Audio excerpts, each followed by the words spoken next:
respondendo perguntas que vocês me mandaram lá no Instagram, tá? Separei algumas para responder aqui em vídeo. Então vamos lá. Ó, o Rafael Francisco mandou a seguinte pergunta: achei o Bandido da Luz Vermelha levemente inspirado em Acossado. Toda aquela crônica policial rolando. O que acha? Você não está enganado, tá? Os movimentos ali do cinema brasileiro dos anos 60 e dos anos 70, né, o cinema novo e o cinema marginal, dá para perceber claramente uma inspiração estética e também uma inspiração, né, na própria forma de fazer cinema e de pensamento sobre cinema, né, desses cineastas para os movimentos de vanguarda, né, principalmente Nouvelle Vague francesa, né, que faz parte do Acossado, mas também, por exemplo, o neorrealismo italiano, né. Lembrando que o cinema, nesse momento, né, anos 60, anos 70, ele estava passando por um boom dessas novelas vagas, né, dessas novas ondas de cinema, né, desses movimentos de contracultura do cinema ao redor do mundo. Então, estava acontecendo na Europa, também estava acontecendo na América Latina, também na Ásia, enfim. Então, realmente existe essa conexão na forma de fazer cinema, como eu falei, tipo, muitos desses filmes eram usados, né, não atores, por exemplo, né, atores amadores, como era usado no neorrealismo italiano, por exemplo. E uma coisa que eu acho que liga muito especificamente, né, o Bandido da Luz Vermelha com o Acossado, para além disso que tu falou, né, da trama ser um pouco parecida, essa coisa policial, é principalmente como esses signos, como esses filmes, eles se aproveitam de signos do cinema hollywoodiano, tá? Como eles pegam essa tradição dessas figuras do cinema hollywoodiano e brincam em cima disso, né? E deformam essas estruturas. Então, Bandido da Luz Vermelha já abre fazendo essa brincadeira com o cinema de crime americano, e o filme todo ele brinca um pouco com isso, ele pega vários estereótipos, né, do policial, do bandido, né, que a gente vê no cinema americano e deforma isso, e brinca com isso, extrapola isso. E o Godard, o pessoal da Nouvelle Vague, né, gostava de fazer isso com essas referências também, né. Então, a gente tem, por exemplo, no Acossado, né, a cena clássica do Jean-Paul Belmondo, por exemplo, ele chegando no cinema, olhando para a foto, né, do Humphrey Bogart e se inspirando nisso, né, e tentando ser igual a ele, né, fazendo essa brincadeira, né, do pegar essas referências da cultura pop, trazer aqui para essa realidade e brincar com elas e deformar elas. Então, eu vejo muito também essas semelhanças, né, além da questão estética, política, que também estava tudo entrelaçado ali naquele contexto, né, das novelas vagues, desses movimentos de contracultura do cinema daquela época, tá? Então, realmente faz sentido isso que você falou, tá bom? Então, vamos lá. Outra pergunta aqui. It's Corea é o nome do cara, né? Quer dizer, é o user do cara no Instagram, não sei qual é o nome dele. Quais são seus favoritos do Clint, né? Do Clint Eastwood? O meu favorito do Clint é Pontes de Madison. Eu acho que a forma como ele pega essa estrutura do melodrama, do romance, que já está fadado ao fracasso, ela se alia muito bem com o tipo de cinema que o Clint Eastwood faz, que é esse cinema de pensar sobre as instituições, né? E principalmente ele sendo um homem conservador, né? O Clint Eastwood, ele tem essa instituição, que é a instituição do casamento e da família, como algo muito forte, né, dentro dessa linha da direita, né, dessa linha do conservadorismo, aliás. E aí é isso que está em xeque no filme, né?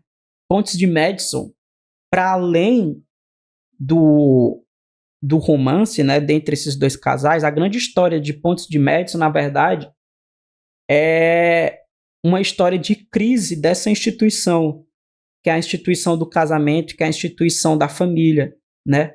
Esse que é o grande cerne, o grande conflito moral dentro do filme, né? É a questão da traição, é a questão de deixar para lá essa instituição milenar, deixar de lado essa instituição milenar para viver ali esse desejo rápido, digamos assim, né? E aí a personagem da Meryl Streep, ela passa muito por essas questões dos vizinhos, né? Ela vê as vizinhas e fica pensando, nossa, como que elas vão me ver? Aí ela conhece a personagem lá que ela é divorciada. Enfim, o filme é meio que sobre isso, né? E o Clint Eastwood, ele gosta muito de comentar sobre essas instituições da direita, né? E pensar como que isso como que os indivíduos eles acabam se apropriando, né, dessas questões ideológicas. E o massa, além de ser um filme, porra, que eu choro pra caralho, né? Então esse é o meu favorito dele. Eu gosto muito também de A Perfect World dele também, né? É esse o nome do filme? Vou até pesquisar assim, acho que é. A Perfect World também é um filme incrível, de 1993, Um Mundo Perfeito, exatamente. Adoro esse também. Acho que esses são os meus dois favoritos, são o que me vem à cabeça pelo menos, né? O Pietro Tomasi perguntou, curta-metragem favorito. O meu curta-metragem favorito, ele tá lá nos meus 4 favoritos do Letterboxd, inclusive. É Canção de Avinon, do Jonas Mekas, tá? O Jonas Mekas é um dos meus diretores favoritos. Inclusive, eu tenho um corte aí no canal, né? Que eu reajo a um vídeo do Jonas Mekas, dele falando da Britney Spears, né? Com o cabelo raspado. Eu falo um pouco sobre ele. E o filme do Jonas Mekas que fez eu me apaixonar pelo cinema dele foi justamente esse curta, Canção de Avinon. É um curta aí de, sei lá, 10 minutinhos, 9 minutinhos. Não vou falar muito sobre ele porque, pô, é um vídeo de 9 minutos, né? Um curta de 9 minutos. Então, tipo assim, termina de ver esse vídeo e vai ver esse curta. É incrível, ele me marcou demais. Ele me emociona sempre quando eu vejo. É incrível, esse é o meu curta favorito, tá? Quais são os seus filmes de terror favoritos desse século? Tá. Os 2 filmes de terror favoritos do século que vem pra mim, 3, né? 1, Pussy, Cairo, do Kiyoshi Kurosawa, que pra mim é um filme que ele consegue abarcar muito bem uma espécie de zeitgeist, digamos assim, da virada do milênio, né? Do sentimento de começo da internet e como o Kiyoshi Kurosawa trabalha essa questão da chegada da internet, do mundo digital, e a brincadeira que ele faz isso com o mundo espiritual, né? A internet sendo essa via de passagem dos mortos para os vivos, né? Incrível. E é um filme que dá muito medo, pelo menos quando eu achei pela primeira vez ele me deu bastante medo. Também é um filme muito melancólico, né? E eu acho que ele consegue trabalhar esses 2 sentimentos em um mesmo filme é muito difícil, né? E ele consegue trabalhar isso de forma incrível. Assim, ele faz um cinema que é atmosférico, mas também que não deixa de ser gráfico, né? Que não deixa de esconder, né? E ele sabe muito bem quando é para mostrar. É incrível. Ele sabe o momento certo de mostrar a figura ali para dar medo. E ele mostra exatamente o que tem que ser mostrado, assim. Nem de mais e nem de menos. É incrível que eu acho Kurosawa. Outro filme que é muito bom, e esse mostra de menos, na verdade não mostra de nada, e que eu considero um filme de terror, eu já indiquei aqui algumas vezes, é o filme Sleep Has Her House. É um filme de 2017, do diretor Scott Barley, que é um diretor experimental. Tá? E esse é um filme experimental, é um filme basicamente que ele filma uma floresta. Tá? Se eu não me engano, foi um filme que foi gravado com iPhone, inclusive. E é um filme que é 100% atmosférico. Ele não tem trama, pelo menos não tem uma trama bem definida, não tem personagens, não tem história. Mas, é claro, tem uma narrativa, porque é um filme, né? Todo filme tem narrativa. E é um filme que ele se concentra basicamente na ambientação dessa floresta de noite. E eu recomendo muito que você assista esse filme num ambiente escuro e de fone. Vai por mim, filmaço. E um outro filme que vem na minha cabeça, e eu tô falando aqui os que vêm da minha cabeça, tá? Talvez eu esqueça alguns, mas se eu tô falando dos que vêm da minha cabeça, então eles são pelo menos alguns dos mais marcantes, né? Outro, pra mim, muito marcante é o Nope, de Jordan Peele. Eu ainda gosto mais dele do que, por exemplo, de Corra ou de Us, né? Cara, eu acho esse filme brilhante. Eu acho que ele vai ser um clássico no futuro. Eu comentei sobre ele no meu Letterboxd, tá? Fiz uma review lá. E eu gosto bastante dessa minha review. É uma das minhas reviews favoritas lá no Letterboxd. Então, se você quiser saber mais um pouco sobre a minha opinião de Nope, eu recomendo que você leia essa review, tá? Gustavo Diniz M. Qual o seu filme de comédia favorito? Vamos lá. O filme de comédia, que é o meu filme de comédia conforto, tipo, que eu sempre vejo, e que eu sempre rio, e que eu adoro, é Superbad. Eu adoro Superbad. Ele é um dos meus favoritos, pessoais. Mas, para além de Superbad, tem uns também que eu acho brilhantes. Eu não sei se ele é o melhor filme de comédia de todos os tempos, tá? Eu só falei ele porque é um filme que eu já vi muitas vezes que eu adoro.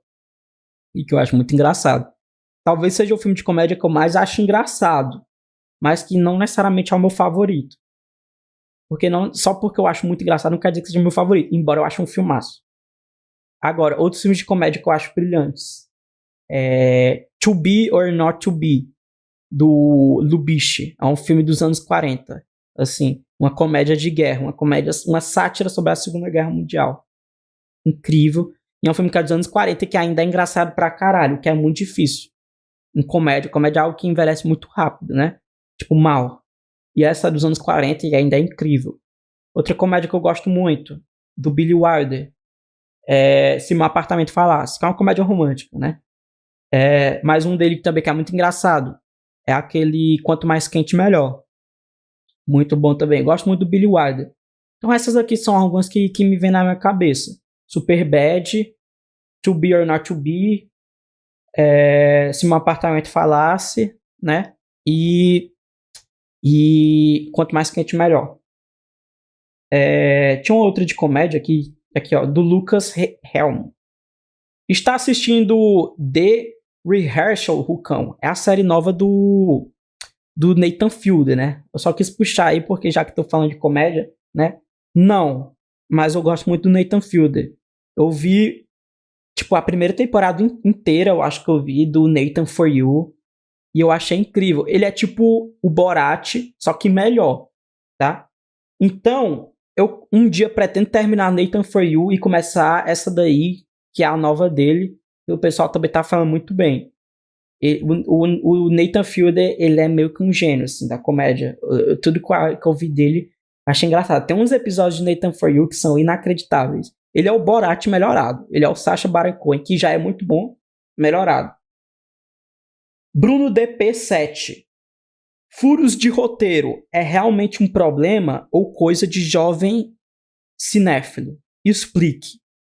Vamos lá. A questão de furo de roteiro, pra mim, tem duas respostas aí. Primeiro, eu acho que é um pouco coisa de jovem cinéfilo. Quando você tá começando na cinefilia, e aí você fica querendo caçar erro no filme, né? Porque você tem um pouco disso.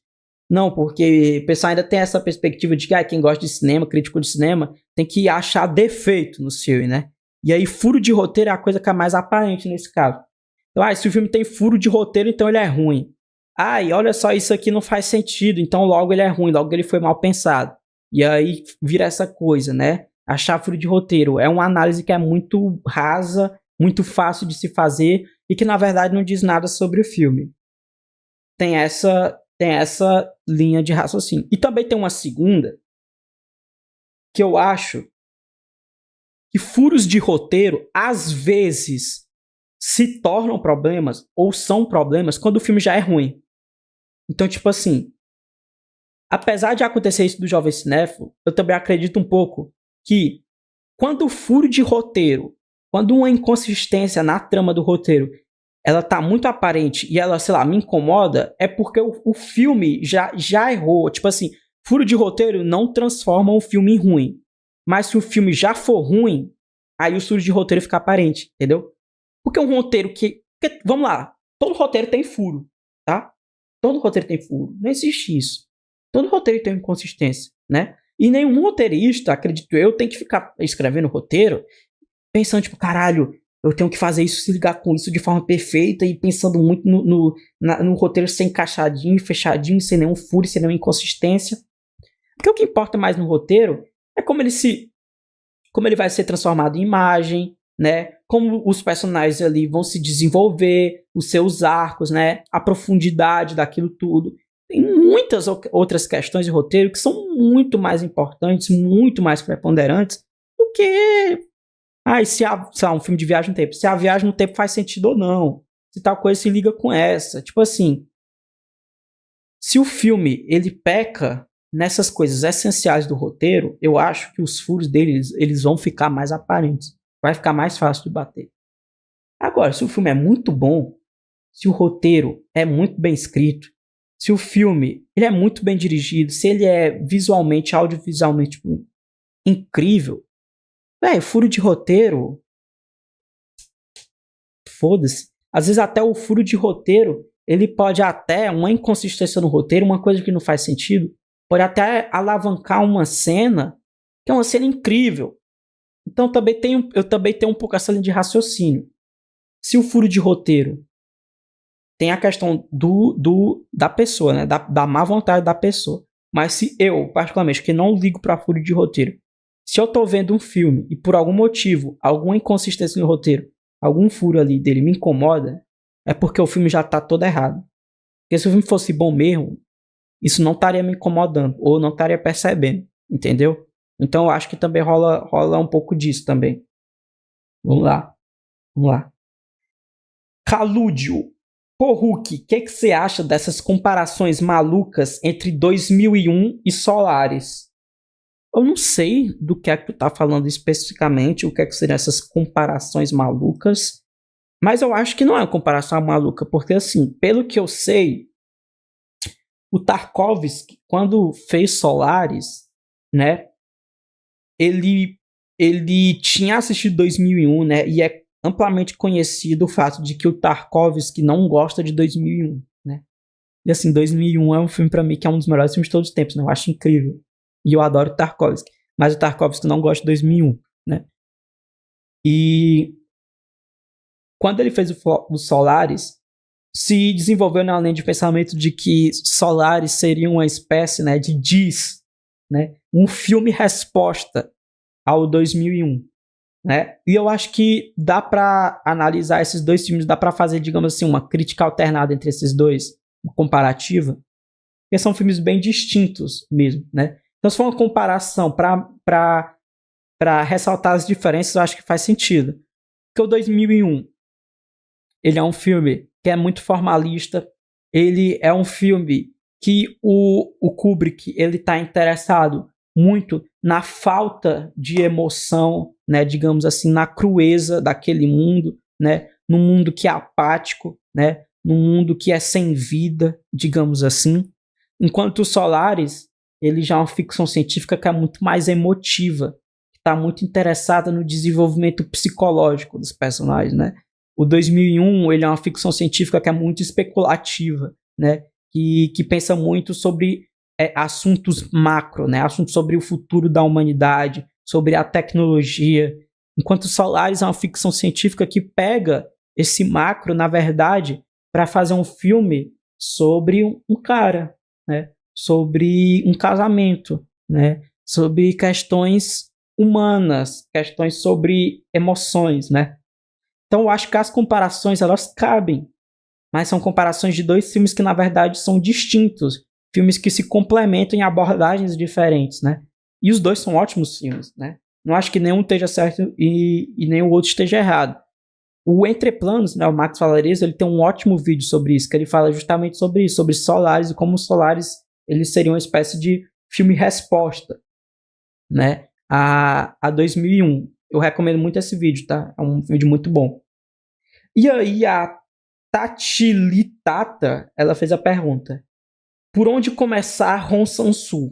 Eu tenho 3 respostas para isso, tá? Uma resposta que seria uma resposta mais se você quer começar do começo, tipo, se você quer começar ali de um dos primeiros dele. Uma resposta que é se você quer começar por, sei lá, um dos que é mais amado, e que se é mais amado, provavelmente as pessoas gostam mais, então seria uma escolha mais certa, que também é muito bom. E uma terceira resposta que seria o que é mais acessível hoje no Brasil. Então vamos lá. Se você quer começar por um antigo dele, eu recomendo começar por Conto de Cinema, que é o melhor filme dele dos anos 2000, dessa primeira fase dele, né?